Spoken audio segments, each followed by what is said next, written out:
ഇന്ന് ഓഫീസിൽ നിന്ന് ഇറങ്ങാൻ കുറച്ച് ലേറ്റ് ആയിട്ടുണ്ട് കേട്ടോ. നല്ല ലേറ്റ് ആയതുകൊണ്ട് തന്നെ ബസ്സിൽ വലിയ തിരക്ക് കാര്യങ്ങൾ കാണാനില്ല. അവിടെ എത്താൻ കൂട്ടുകാരൻ വിളിക്കാൻ വന്നു കേട്ടോ. അങ്ങനെ അവനായിട്ട് പോയിക്കൊണ്ടിരിക്കുന്നതിൻ്റെ ഇടയിലാണ് നമ്മുടെ നാട്ടിൽ തേര് നടക്കണം കേട്ടോ. നല്ല എഴുന്നള്ളിപ്പും കാര്യങ്ങളൊക്കെ ഉണ്ട്. കുറച്ച് നേരം അവിടെ അതും നോക്കിയിരുന്നു കേട്ടോ. ചെണ്ടപ്പുറത്ത് കോല് വെക്കണം അവിടെയൊക്കെ നമുക്ക് എത്തണമല്ലോ. അതിൻ്റെ ഇടയിലാണ് നമ്മുടെ ഇവിടെ ഒരു സൗണ്ട് കേട്ടിട്ട് നോക്കുമ്പോഴേക്കും ആശാൻ ചെറുതായിട്ട് എന്തോ കുറുമ്പ് കാണിച്ചു. ചേട്ടന്മാരാണെന്നുണ്ടെങ്കിൽ അവനെ ലോക്കാക്കി നിർത്തിയിട്ടാ.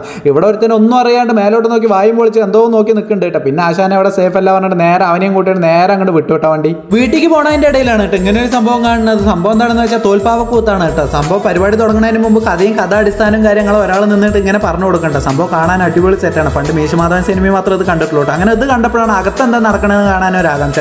നേരെ ഉള്ളിൽ കയറി നോക്കിയപ്പോൾ രണ്ടാൾ ഇങ്ങനെ ചിത്രങ്ങൾ വിളിച്ചിട്ട് ഇങ്ങനെ ആട്ടിക്കളിക്കുകയാണ് കേട്ടോ. സംഭവം സെറ്റാണ്. അപ്പോൾ അങ്ങനെ കുറേ നേരം അതും നോക്കി നിന്ന് നേരെ വീട്ടിൽ പോകുന്ന സമയം പറഞ്ഞിട്ട് വീട്ടിൽ പോയി നോക്കിയപ്പോഴാണെന്നുണ്ടെങ്കിൽ അമ്മ എങ്ങോട്ടാണ് ഈ കയറി വരുന്നത്? നേരെ വന്നവിടേക്ക് തന്നെ വിട്ടു. ആ പൂരപ്പറമ്പിൽ തന്നെ കടന്നു. ചെണ്ടപ്പുറത്ത് കോലി വെക്കണം അവിടേക്ക് എത്തിക്കോ പറഞ്ഞിട്ട് ചീത്തയും പറഞ്ഞ് മട്ടക്കരണം തന്നിട്ട് നേരെ ഉള്ളിലേക്ക് എത്തിയിട്ടുണ്ട് കേട്ടോ.